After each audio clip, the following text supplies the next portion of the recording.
Okay, cool. So I'm gonna take this problem. I made a separate folder for you guys labeled scholars. Okay. uh, how does the balancing work in classes? Is it tough?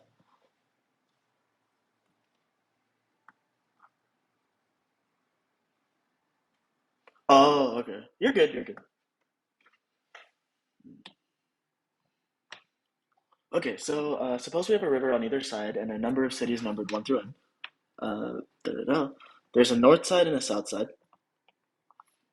So this is the north side, this is the south side. The city planner wants to connect certain cities together using bridges and has a list of desired crossings. X is a 2 by k array, where k is the number of planned bridges. So this has a length of k, so cardinality of x is k. And this has planned bridges.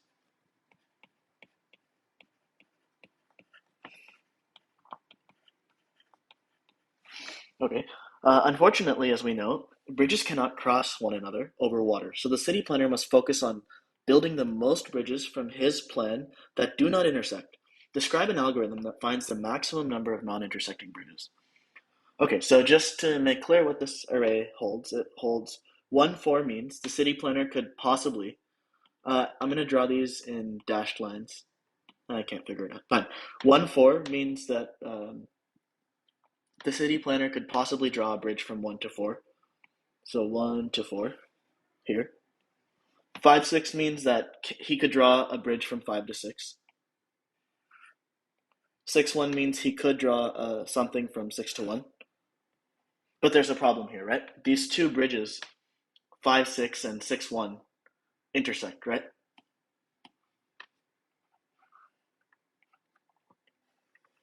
Let's see. Where did she go? Oh, Trisha, is this making sense so far? Yep, okay, cool. So yeah, these two bridges intersect, 5, 6, and 6, 1. So the goal, this is a problem because we can't have bridges on top of each other. The goal here is then to get the maximum number of non-intersecting bridges. So goal, or I'll put it here, the goal, max number of non-intersecting bridges.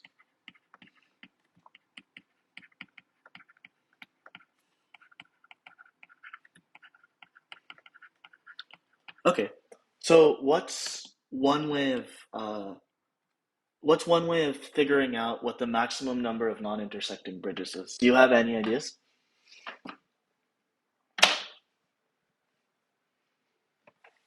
It's okay. Yeah, brute force. Cool. So what might a brute force approach look like?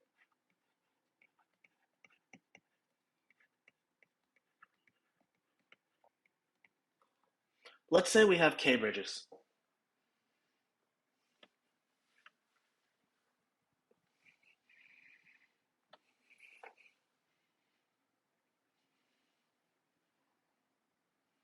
Mm-hmm. Right, right.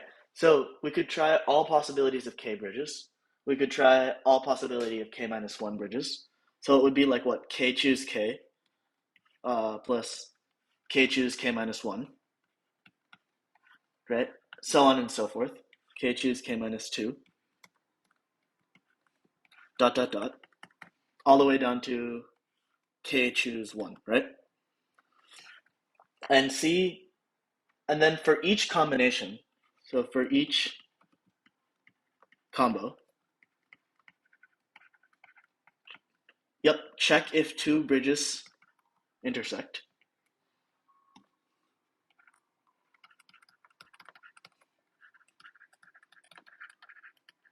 Intersect and take max.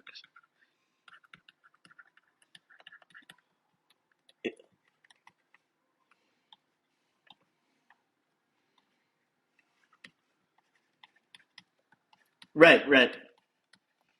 Yep, correct. So if we were able to choose K2K, we could just stop. We don't need to worry about this at all, right? But in this class, we're worried about usually the worst case running time. So what might happen is we may have like the first k minus one things all overlapping with each other, right? And then we get to the last item, and that's the only one that doesn't overlap, hypothetically. Um, so we wouldn't know really until the very end. But you're right. If all of the k work, then we're good. Actually, no, we would figure out on k minus one, right? We would figure out on k choose k minus one.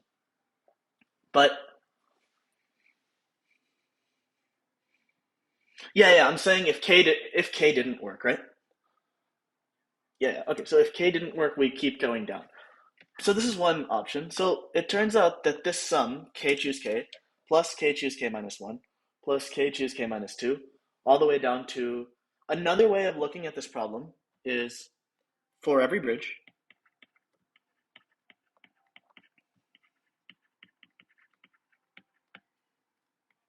we can either choose to include the bridge or not include the bridge, right?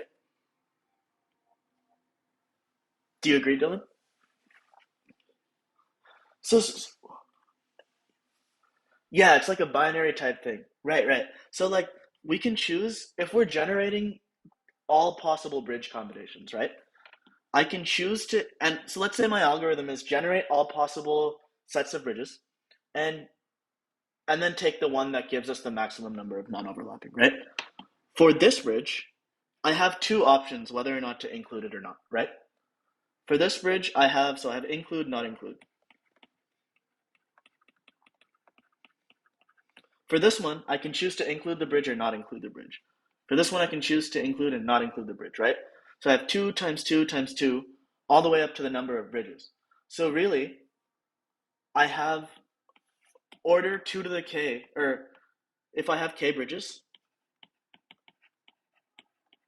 I have 2 to the k subsets of bridges, right?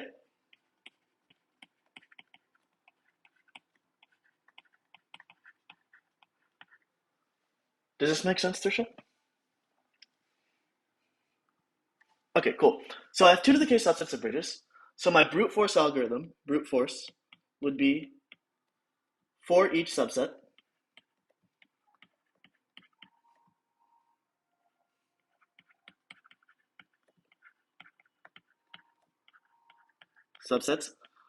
uh, I would initialize some sort of variable, or let's not even go that far, right? Check if I'll initialize some sort of variable to like max equals 1, because we know in the worst case, let's just say max equals 0 for now, in case the list is empty, right? So for each of the 2 to the k bridges, set the max equal to 0. Uh, if subset has no overlapping bridges,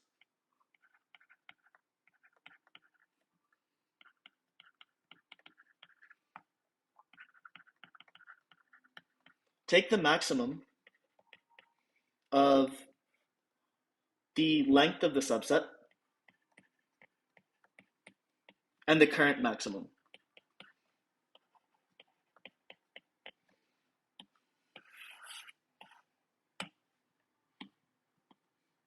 And then return max, right? So let's take a look at the runtime of this algorithm. How long, so I have this one outer loop. How long does just the outer loop take?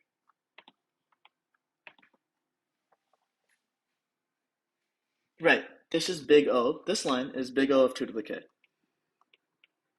Okay.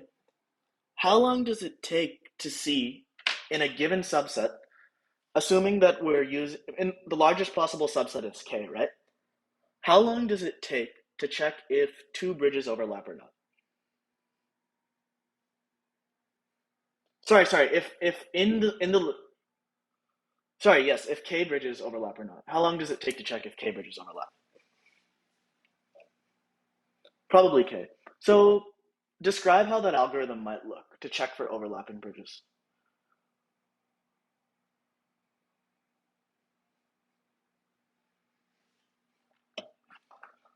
Yeah. Yeah, exactly. It looks like this. So a bridge 1 4 means that we connect 1 to 4. A bridge 5 6 means we can connect 5 to 6.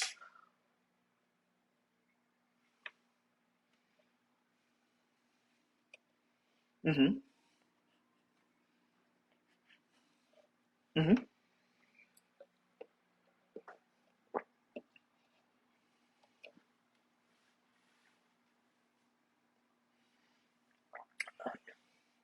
Okay, no, that's a good starting point, right? So let's say we go from 1 to 4, right? And then you say the elements from 1 to 4 are now an X, right? Meaning the bottom thingy can no longer, if we're going from left to right, in the order of the number of houses, right? Number 2 can't connect to anything before 4, right?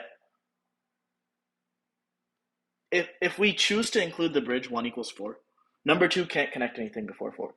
The simplest brute force algorithm I can think of, without any sorting or anything, would be take take for every single bridge. Let's start here. How do I know if two bridges overlap? If I just take these two bridges, looking at these numbers, how do I know if two bridges overlap?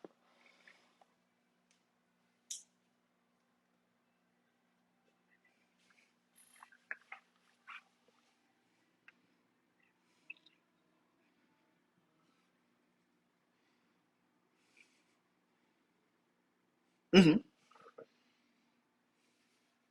Mm-hmm.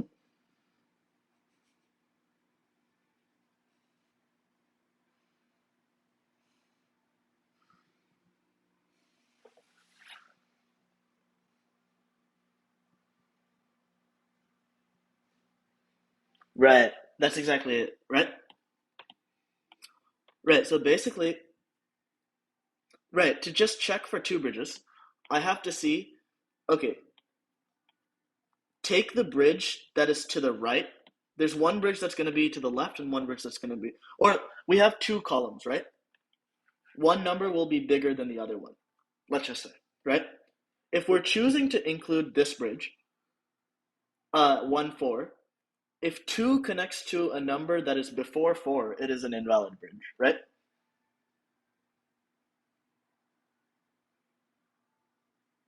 Does that make sense? If I knew, let's just say hypothetically, I knew that 1, 4 was a bridge, right? That I'm going to include. If 2 connects to something before 4, that's an invalid bridge. If this number is either the bottom number is 1, 2, or 3, or 4, it's invalid. So the reason why I went through this whole thought process is just to get you to think that, okay, for every bridge, I need to compare it to every single other bridge to make sure it's not overlapping, right? So going back to this algorithm, to check if a subset overlaps with another one, let's remove sorting altogether from this for a moment. Um, if to check if one bridge, or to check if the subset that I've chosen has any overlapping bridges, I need to check every bridge against every other bridge. Do you agree? Yeah, so this would take order k squared time, naively.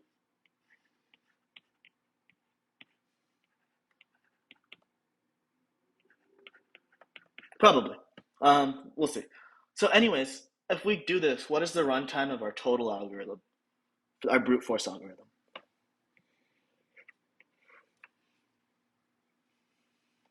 Yep, 2 to the k times k squared.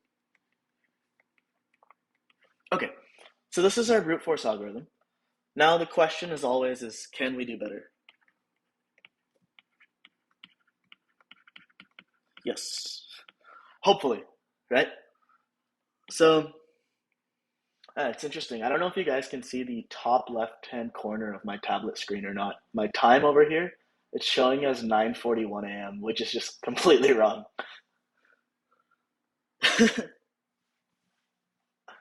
No, no, no.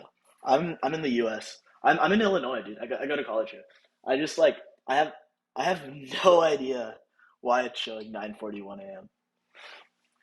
Anyways, Tuesday. Also, it's showing Tuesday, January 9th.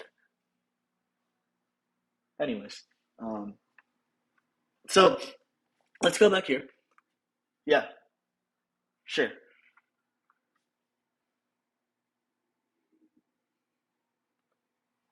Would the big O runtime be just O of 2k?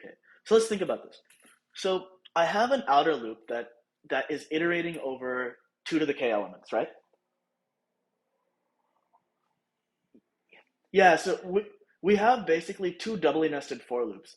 The second for loop is hidden. in this thing. Yep, you're good. Uh, so, anyways, let's go back here and let's think about this problem differently. So, let us say I have this 1 could potentially connect to 4, so I'm going to put a 4 here. This 5 could potentially connect to 6, so I'm going to put a 6 here. 6 could potentially connect to 1, so I'm going to put a 1 here. 3 could potentially connect to 5, so I'm going to put a 5 here. 2 could potentially connect to 2, so I'm going to put a 2 here. I hope I didn't mess that up. 3, 5, 6. Okay, so what do we notice about this for a second? So we see that what they've drawn for us here is the optimal solution, or one of the optimal solutions. They chose to include bridges number 2, 5, and 6. What do we notice about the numbers 2, 5, and 6 and the way they're laid out on top? It's sorted. Okay, good. So it's increasing, right? So 2, 5, 6. Yep.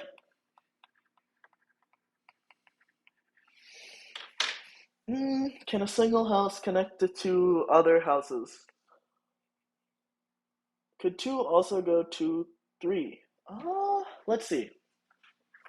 Could 2 also go to... So you're saying, like, could I do this, right? Could I do... Let's assume that each house, just for simplicity's sake, that each house can only be connected to by 1 bridge. Let's just make that a simplifying assumption for now. It's a good question, though. And what we can do is we can go back afterwards and see how that it would change the algorithm. Anyways, for now, let's go with this assumption. So we notice that 2, 5, and 6 are increasing, right? So is this optimal solution necessarily unique? I argue that it's not, because what I could do is I could switch my pen to white. I could switch this one to white, get rid of this bridge, and switch back to black. And 1, 4 was also a possible option, right? I could have just as easily connected 1, 4, and I still get an answer of 3 bridges maximum, right? Boom, it's the longest increasing subsequence. So 4, 5, 6 is increasing, but it's not contiguous. So 4, 5, 6, oopsies. 4, 5, 6, increasing, but it's not contiguous. Contiguous. So, do you guys, you've seen, it just means they're not subsequent, sorry. They're not like, they're not next to each other. 4, 5, and 6 is not a subarray or a substring or whatever you want to call it, right? Like you can skip elements, that's what I'm saying. Not contiguous, I'll say. Okay, so what we want is the length of the longest increasing subsequence, right? And have you guys seen the lecture on this one?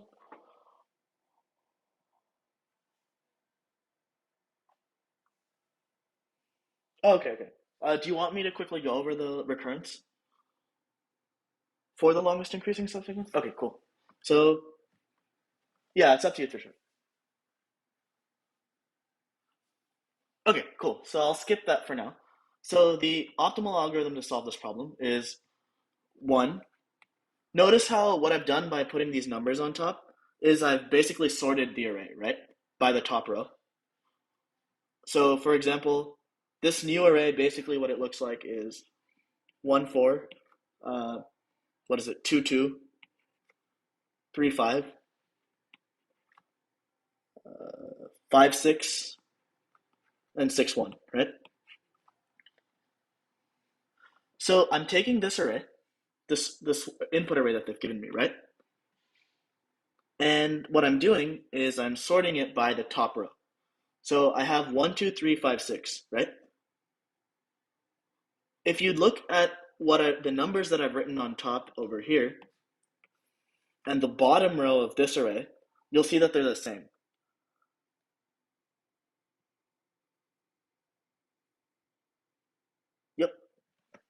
Do you see that, Trisha? Yeah, okay, cool. So the algorithm, so sort the bridges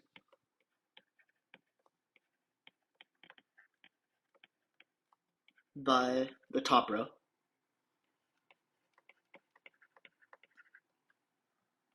find the length of the longest increasing subsequence of the bottom row.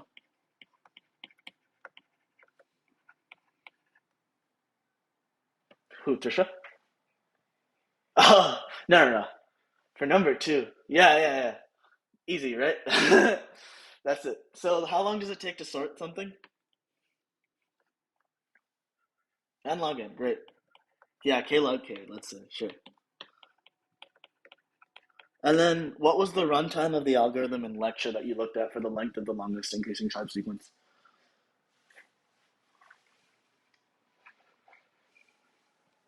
So actually this runtime really depends on how you implement it. So let's just call it TLIS of n, because there's multiple ways of implementing this algorithm. Let's just call it T of n for now, okay? Or T of k. So we can say the overall runtime is just big O of uh, so here's the assumption in any implementation that we do. Uh, I think the fastest implementation for longest increasing subsequence that I'm aware of is k squared with dynamic programming. I think the optimal from lecture is about 2 to the k. Um, but regardless, this will always be k squared will always be bigger than k log k, right? So the overall runtime.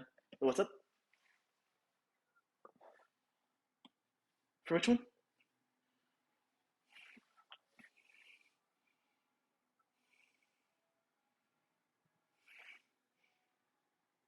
You mean k squared? Oh, sure. It doesn't matter. I'm saying I don't know what the runtime of this algorithm is, right? I'm saying that the runtime of the longest increasing subsequence algorithm depends on how you implement it. Let's not open that black box right now. But I know that however I implement the runtime of the longest increasing subsequence, it will be bigger than k log k. Yeah, so the overall runtime just ends up being the runtime of however you find the longest increasing subsequence. That's all I'm saying. Yep. Okay, cool. Does this help with number two?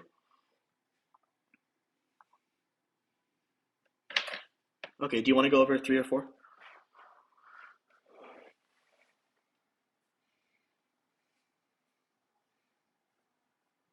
Subsequence? The recurrence for it? Okay, cool. Recurrence for LIS. So, wait.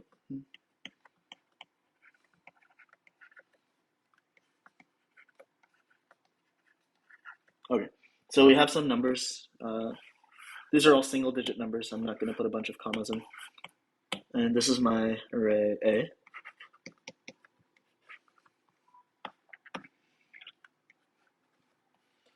So the first thing we want to do is figure out how to think about this problem recursively. So what is the length of the longest increasing subsequence if my array is just 8? The length is 1, right? The length is 1. So if my array, I'm worried about finding the length of the longest increasing subsequence, not the subsequence itself. So if this was my input, what's the length of the longest increasing subsequence here? 1. Great. 5, 8, what is it? 2. Okay, 3, 5, 8. Tress, correct. Okay. Uh, so from here to here, what is it? It's also 3, right? Okay. What about from here to here? What is it? 2, 3, 5, 8. So it's 4. Okay. So what I want to do is look at suffixes of the array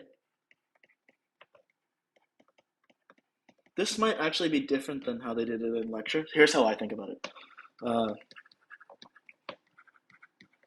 so the first thing we always want to do when we think about these definitions is write an English description of what we're actually trying to compute. So LIS, I'm going to call it of I, uh, computes the length of the longest increasing subsequence from AI through N. So this just implies that I'm looking at suffixes of the array. So in this case, LIS of N would always return 1, because if my array is of length N, I'm taking just 8. In this case, if I took LIS of N minus 1, here I would get 2. You following so far? Okay, great. So let's say, I'm going to pull this array here. Let's say hypothetically, I already knew the length of the longest increasing subsequence from this suffix of the array. This is some j. I don't know what this j is, but I know the length of the longest increasing subsequence from j to n. I know that already. Let's say this is character I. I need to make a decision right now about whether or not I should include I in the subsequence. So I know, let's just say by magic, but oh god. Wait, what's up? Wait, oh, by magic? Uh, yes. What? Okay. By magic, I found J. Okay. Now I'm at index I. I'm computing LIS of I. I'm computing LIS of I. So a magical fairy has has landed on your shoulder. Shoot, I can't draw a bird. But Twitter had a bird and Elon made it an X, so I'm going to draw an X. Anyways, um, so by magic, I found J. I'm computing LIS of I. Now I need to make a decision about whether or not I should include I in my subsequence or not, right? So let's say my subsequence that I chose from J was hypothetically, I'm just making it up, 358. That is the length of the longest increasing subsequence starting from J, right? Or that is the subsequence starting from J that is the longest. And we can even move I over. So let's just put I here for sake of argument. So let's say I was here. I need to make a decision about whether or not I should add the element 2 to the subsequence 358. Under what conditions am I able to add 2 to the subsequence? Right. Yep, so I can add 2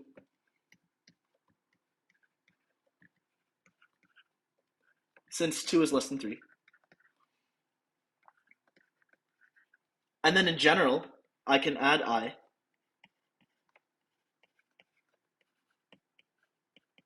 if AI is less than AJ, right?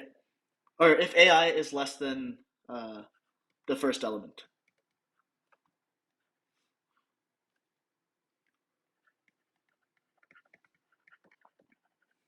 Okay, in subsequence.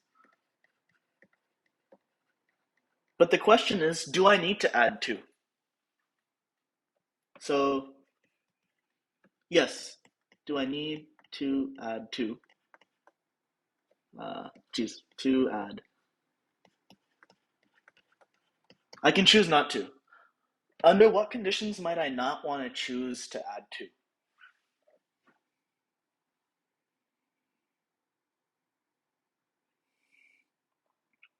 Feel, feel free to modify the input array.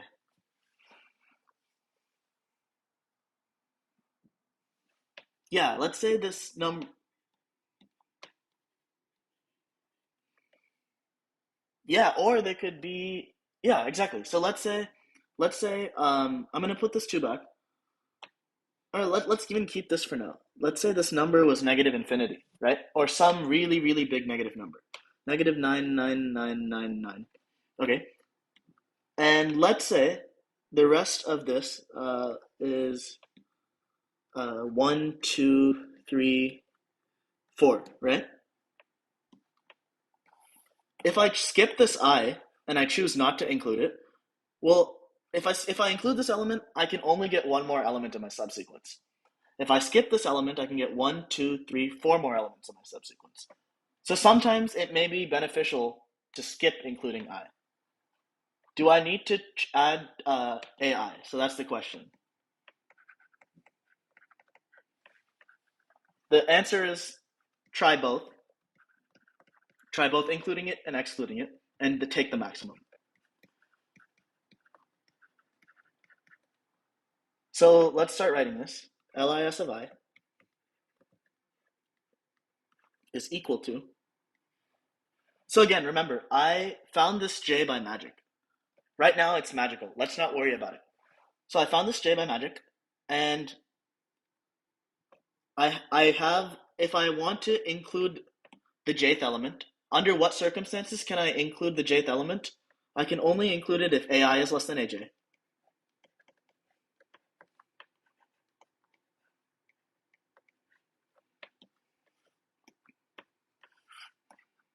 And so this is constraint number 1. And constraint number 2 is I is strictly less than J, right? In my input array. J is looking at suffixes and I is also looking at suffixes. So I is less than J. And what's the maximum value either I or J could take on?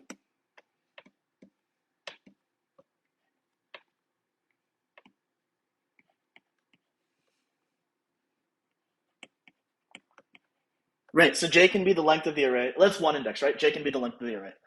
Okay, and this is all bounded. So let's say that. Um, okay, and I said under what conditions? Only when AI is less than AJ, right? I can choose to include to add this element to my subsequence. So, but how do we find the right J? We just try all possible J's. So we take a maximum over all possible J's,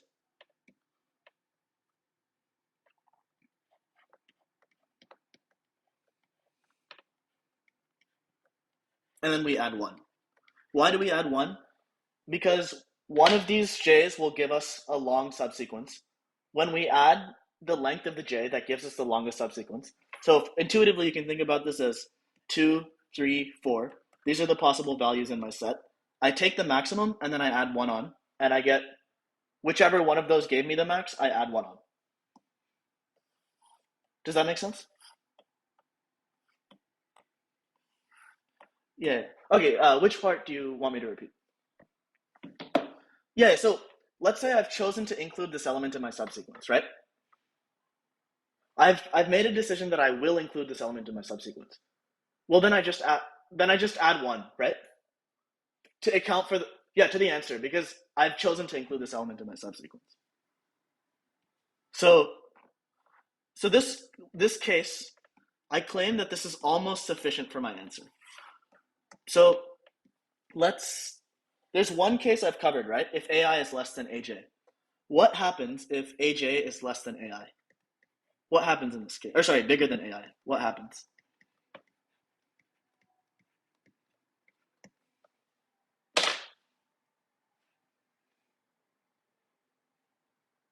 Is what the same thing?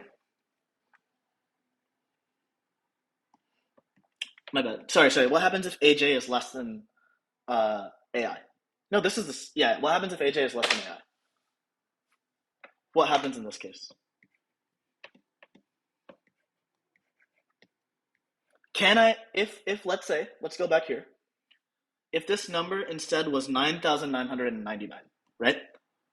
Could I add it to the set or no? If 358 was my answer, nope. There's no scope for adding it, right? It's not even an option. I have to disregard the number and move on to the next one. So this comparison excludes invalid elements, right? So what happens to the set when there's no eligible elements?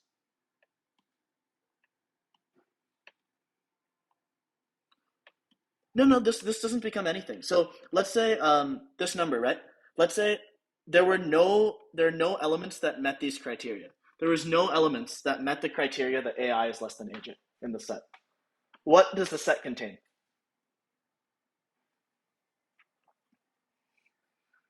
It's the set's not decreasing.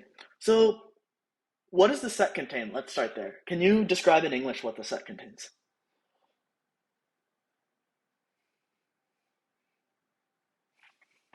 Sure, let's just say my array was 4, 3, 2, 1, right? What does this set contain?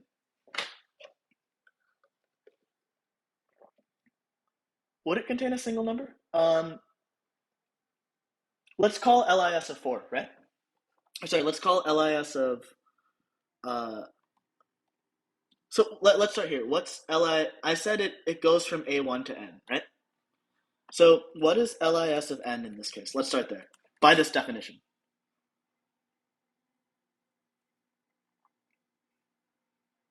So I is equal to N, right?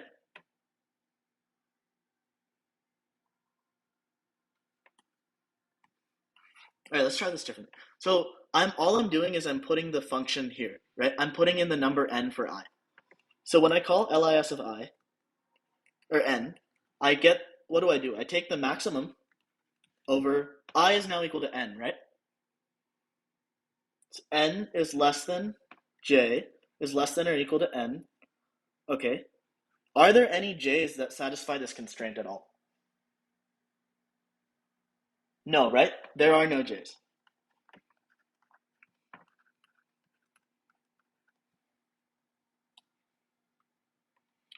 No, the answer would be one, but my question is, what does the set contain? Right, this becomes the empty set. That's what I was looking for, right? This set is empty.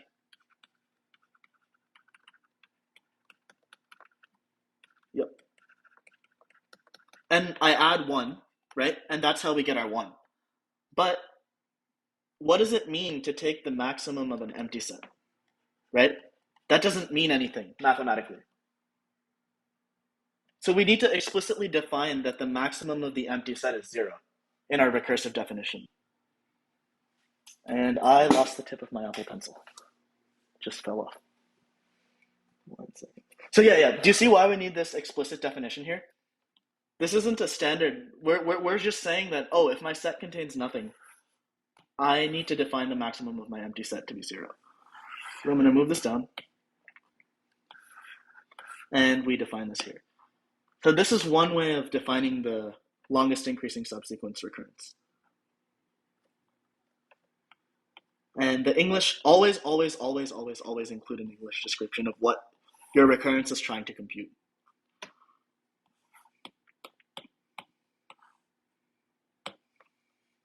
Shoot, I deleted some stuff. Okay. Oh, my bad.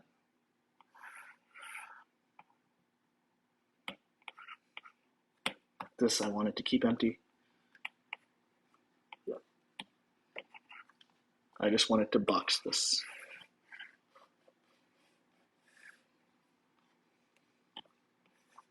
Okay, so the recurrence is good? All right, do you want me to go over anything else from this lab? So there was question 3 and 4. Let's talk about question 3. If I know how to compute the longest increasing subsequence, what do I need to do to compute the longest decreasing subsequence?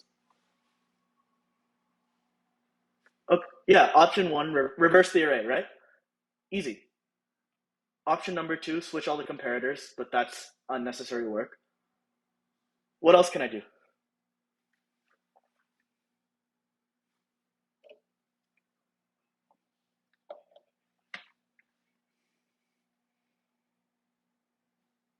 Yeah, could you do the length of the array minus the length of the longest increasing subsequence?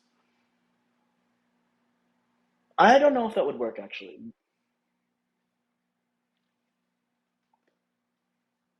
Yeah, I think that would give you the minimum decreasing subsequence. You could also just multiply every element by -1. Um, you could take. No, I'm not goaded. And then you could, I don't know. There's other things. Maybe you could take the inverse of 1 over the element, right?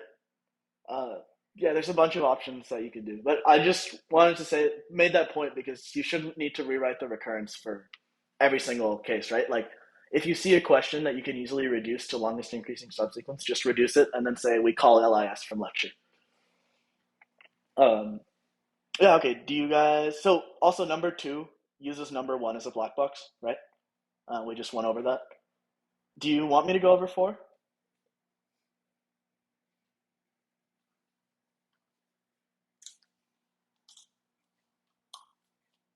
Okay, cool. Um, any other questions? As I said, oh yeah, go ahead. Oh, is number 4 a homework? Honestly, I haven't looked at your homework yet, so I don't know. Uh,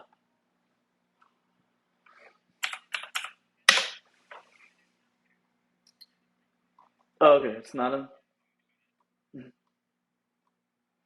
Okay, do you want me to go over it real quick? I got it if you want.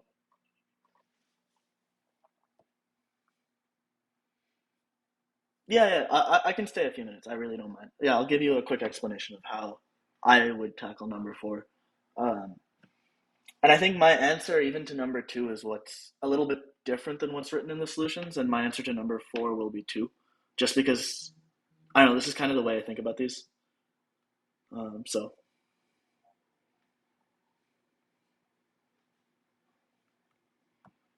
oh, they have multiple. Okay, yeah, I usually don't look at those. uh, no, it's not that. It's just like I feel like flashing a solution in front of kids and then being like, "Here's the answer," doesn't help them learn anything at all. Like, yeah. Okay, so we have an array. We want the longest alternating subsequence. Just to be clear, an alternating subsequence is 314 is an alternating subsequence, right? Uh, because the middle number is smaller than these two. 265 is an alternating subsequence because bigger, smaller. 793, right? Bigger, smaller. And then 846. What is this? So this is bigger, smaller, bigger, right? So we can either have big, small, big, or small, big, small, right? Okay. So let's do the same thing that we did last time. So let's say someone gave you, um, someone else, you're standing here, and you're this far through the recursion, and you're looking. You have the length of the longest alternating subsequence from here to here, right? We don't know what or we somehow computed it. Let's just say element, element, element, element, element, right? And now, so this is J. Now we're at element I, and we need to decide, should I include I in the longest alternating subsequence or not? What information about J do you need to know in order to compute whether or not I should be included in the alternating subsequence?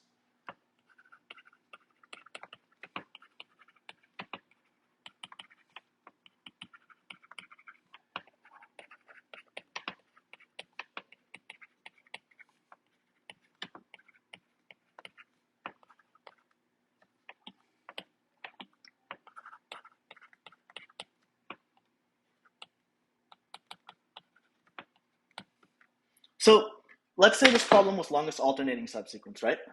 What was, sorry, longest increasing subsequence. What did I need to know about the relationship between I and J?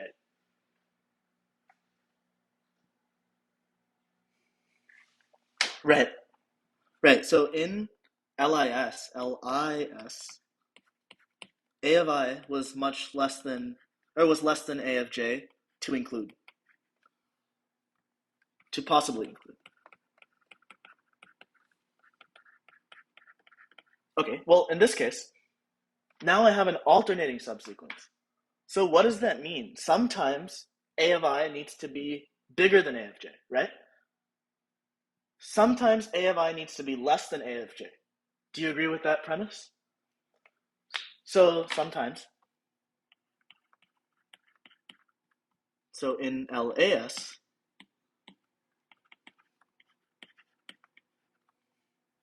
Sometimes A of I needs to be less than A of j. Sometimes A of I needs to be bigger than A of j. So we need some sort of information in our recurrence to keep track of whether or not we're looking for something where A of I is less than A of j or A of I is bigger than A of j. So I want you to think back to the language transformation labs, flip odds of 1, where we flipped every odd bit. What did we do to the states of the machine in order to keep track of whether or not we were on an odd or even bit?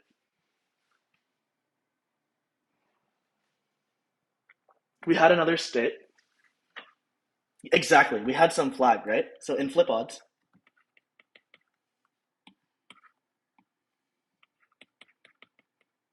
flip odds, we did like what, Q cross some true or false, right?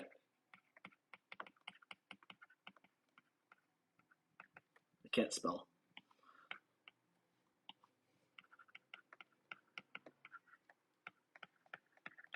So what do you think we could add to the recurrence apart from J to keep track of whether or not we need to flip? Sorry, what do you think we could add to the recurrence to keep track of whether the next element that we are adding to the subsequence needs to be less than AJ or bigger than AJ? What could we add?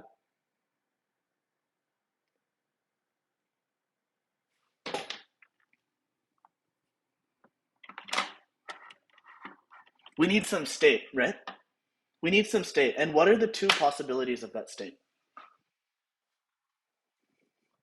True or false? Exactly.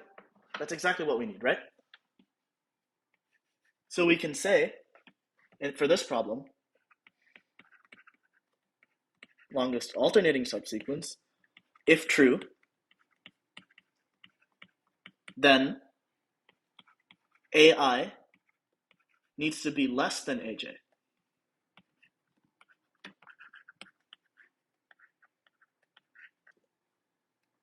If, and I'll call this flag.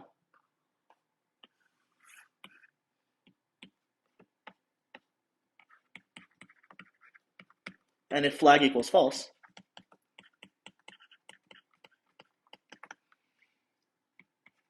then AI needs to be greater than AJ. So what we do is we go over here and we check. So the question, before I know what to pass into my recurrence, I need to place myself halfway through the recursion and be like, okay, what's the minimum amount of information that I need in order to be able to make a decision about what to do next? So I look at I, I'm in state I, and I have the longest alternating subsequence from J. And I look at the flag, and if the flag is true, then AI needs to be less than AJ.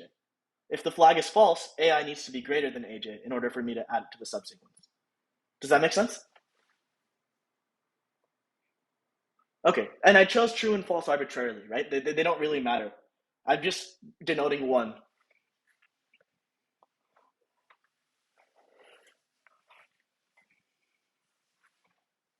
Yeah,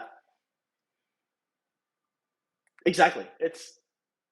Yeah, exactly. So it's either include it or don't include it. And the way, if we look back here, how did I handle don't include it? I handled don't include it by making the set basically empty, right?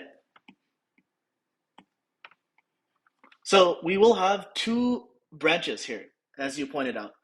One for if AI is less than AJ, and one for if AI is greater than AJ.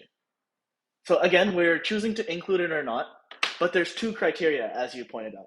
If we choose to include it and the flag is true, so if AI is less than AJ and the flag is true, then we choose to include it and not include it, right? If the flag is false, over here, if the flag is false and AI is greater than AJ, then we need to make a choice about whether or not to include it. In that we have scope for including it, possibly. So if we want to write the recurrence, so now, what was the whole point of this thought exercise? I need to figure out what parameters I'm passing into my recurrence. So now that I know that, I can start writing LAS of, what is it? The parameter I had before was I. in my old one, comma, flag, returns the length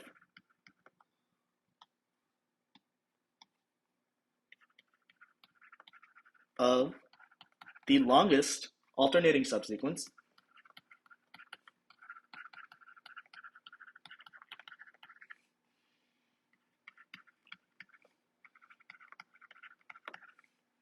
from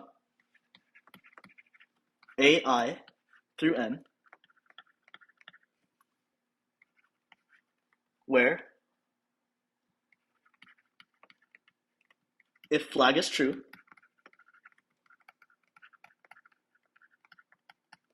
the next element to be added is smaller than the current element in the subsequence. In other words, AI is smaller than the most recent element, or AI is smaller than the first element in the subsequence, right?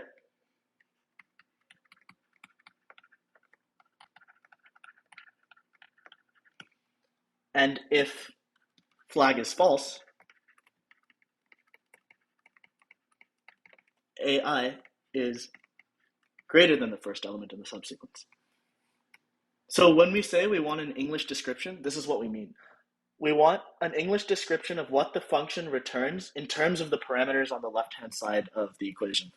On an exam or a homework or whatever, right? Like if we don't know what your recurrence is trying to compute, there's no way for us to evaluate whether or not it's computing, whether you claim it, what you claim it to be computing. So let's start here. LAS.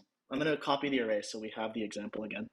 Or let me steal the array from here.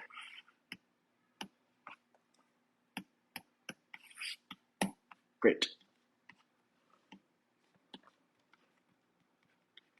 Comma, comma, comma. Great. So let's write the recurrence. LAS of I comma flag equals. So if we know, we have three conditions, right? If our flag is true, and AI is less than AJ, and I is less than J, is less than or equal to N, then we let's say again by magic we found the J that was right, just like longest increasing subsequence. We take LAS of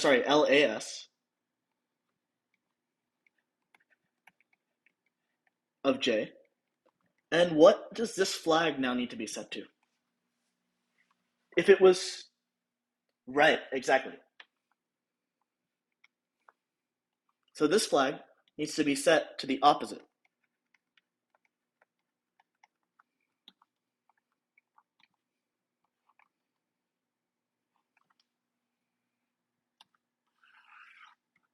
Now we have the second case if the flag is false. So we basically flip all the conditions. Did I add my plus one? No, I didn't. And I forgot to put a maximum here. We take the max of that set plus one. And if the flag is false, again, we're taking a maximum. We change these two things around, or we just change the sign. Oops. We'll make this thingy J, and we'll make this thingy I. And I is still less than J is less than or equal to N. Now what does this flag become? If the flag was false before, what does it need to be now? True. And then we add, yeah. Mm-hmm. Yep, this is the recursive one.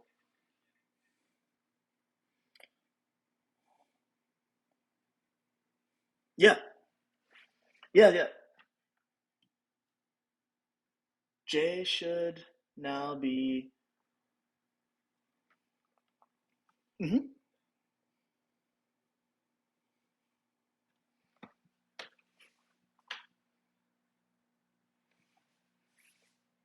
Well, no. So what I'm doing is I'm trying all possible values for, oopsies. I'm trying all possible values, right? J is, this set contains all possible valid values for J. And in order to compute it at the ith position, it's 1 plus. So if I'm at the ith position here, I'm making a decision about which one of these should be the appropriate J for this I.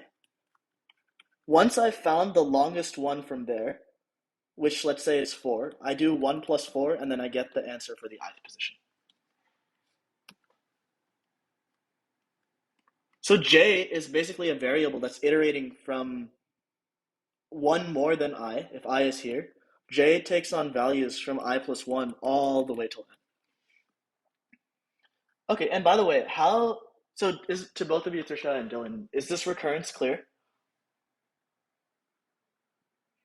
Okay, great. Since you both understand the recurrence, how am I going to use this recurrence to get my final answer? Based on the English description that I've written, what do I need to pass in to LAS to get my final answer? Let's start here. What should I pass in for I?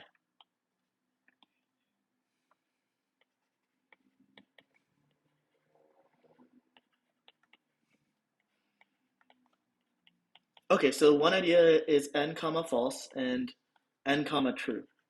Trisha, do you agree or no?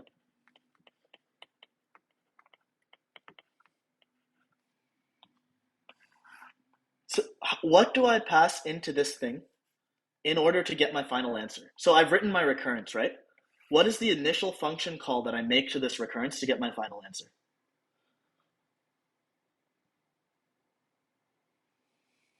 He said it was LAS of n comma false and n comma true. We call it once starting with the flag equal to false, and we call it once starting with the flag equal to true, and then we see whichever one gives us the bigger answer. And we start at n.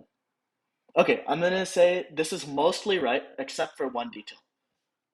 Reread the English description one more time.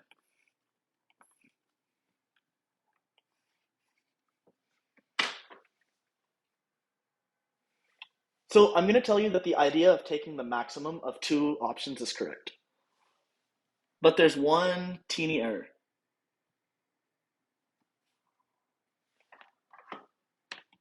What happens when this parameter becomes n? I'm finding the longest alternating subsequence starting from n to n, right? I'm finding LAS of just 7. Do you see that based off of the English description I've written? So what should I actually put here and here instead of n?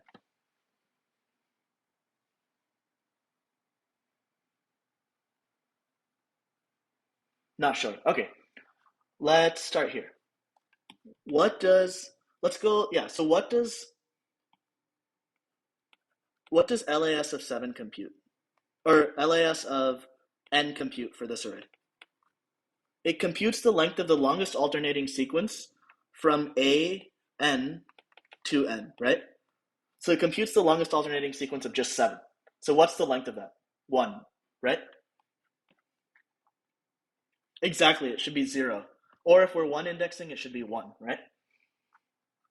So instead of putting n here, we put a 1 here. And then this answer is correct. And if you look back to the English description, what this now says is LAS of I comma flag.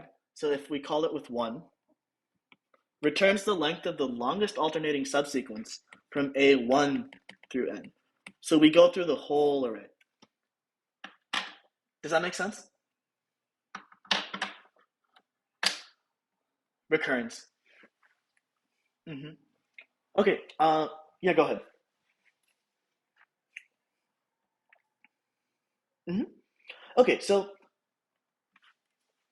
LAS of I, comma flag, returns the length of the longest alternating subsequence, and I'm indexing suffixes of the array, right?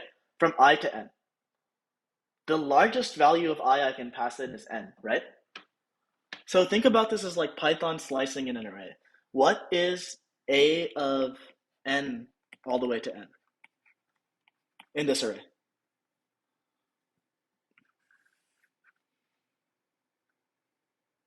What is AN in this array? If this is index 1 and this is index 2, and 3, 4, right? And this is N, what's just AN? Let's start here. What is AN?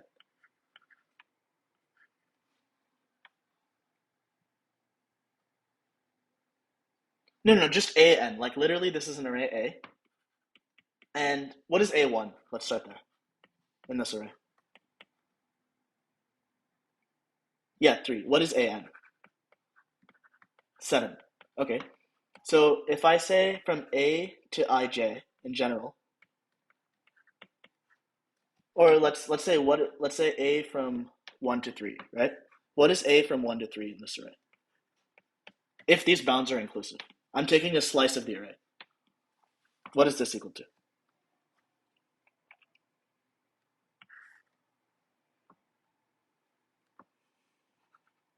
1, 2, 3.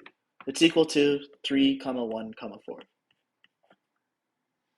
Uh, yeah. So what is A? Sorry, yeah. What is A of N through N then?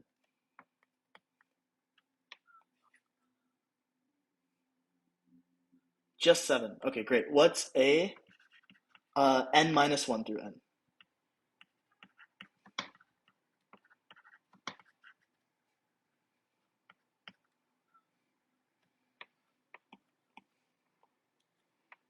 Yeah, great. 2 and 7, right? So let's go back down to this recurrence.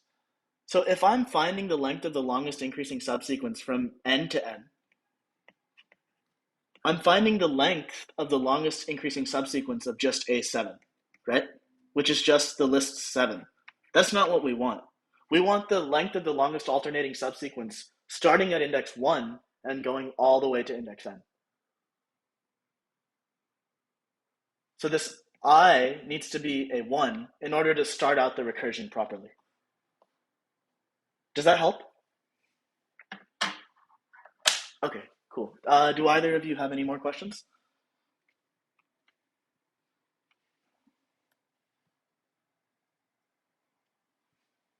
Uh, can you email me about it?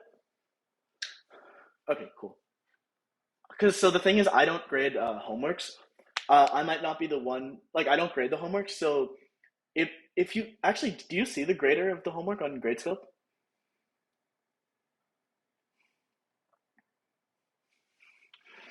Okay.